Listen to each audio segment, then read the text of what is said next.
I was asked by one of my Patreon members if I would share a full moon ritual with her. So tomorrow, the 7th of May, there is a Scorpio full moon.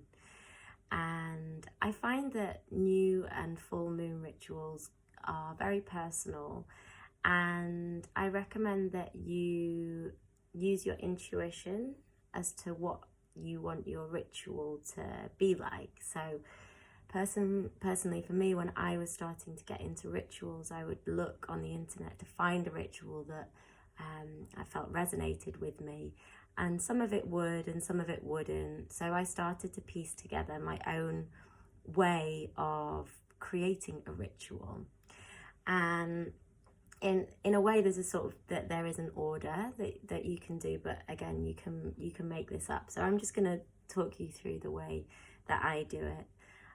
So a couple of days before a ritual or a new moon, I'll just meditate and I'll tune in to what the energetics are in my body, when asking myself whether am I feeling okay, am I hot, am I cold, am I needing more love, am I needing more self-care, and usually something will come up. So this month it's lots of old emotions that have been stuck in my body. So I really feel like I need a good cry at the moment, and it's not actually coming out. So I'm hoping that the full moon this time is going to be an opportunity for me to do that.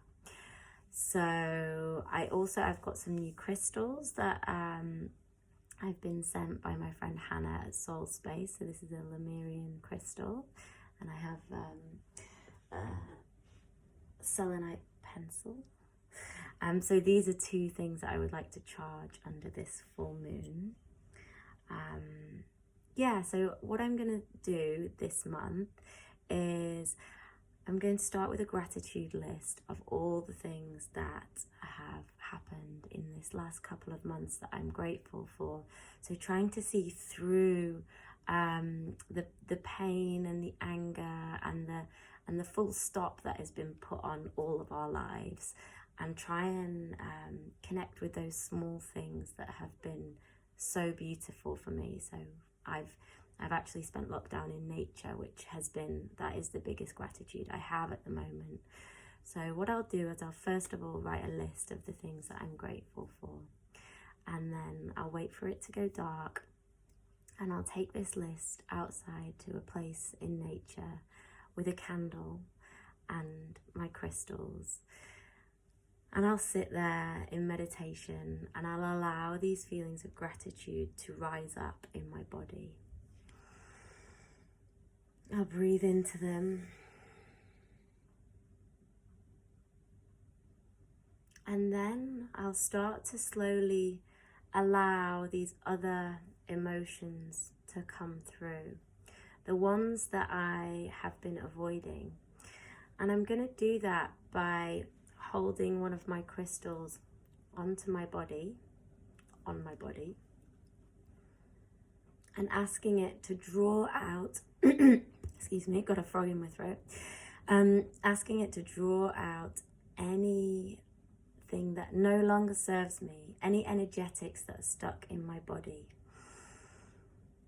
And I'll just breathe into that and allow any feelings to arise that need to arise, and allow them to come out and into this crystal.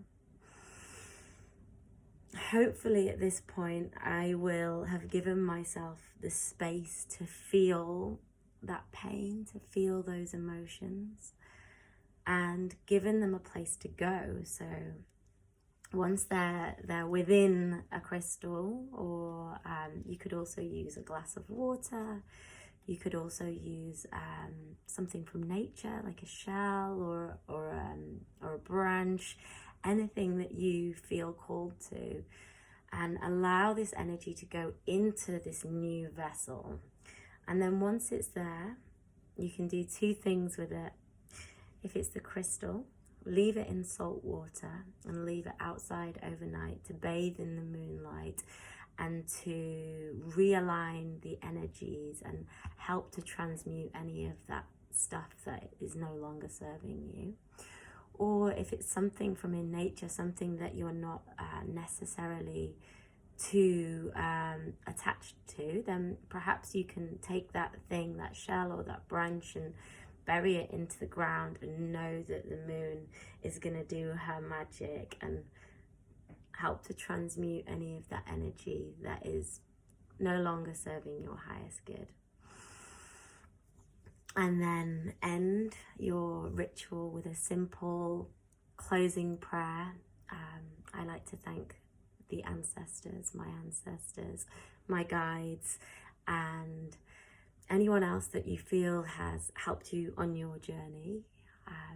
Again, you can thank whoever you want, thank Mother Earth, thank the stone people, thank the birds, the bees, the trees. Like, the list is endless, and you can really create this ritual in an intuitive way, in a way that works for you. I always do things in such an intuitive way, and it hasn't always served me in my working life, but since I have been living more aligned with the seasons and getting more into rituals, my intuition has really found its place to blossom, because this is really a great way to navigate your path and to allow the ebbs and flows to push you from side to side and not be too rigid with the way that you're doing things. So I invite you on this Scorpio full moon to create your own ritual and maybe take what you want from mine, or maybe leave what doesn't serve you, and enjoy this full moon, and sending you so many blessings today and tomorrow and all year.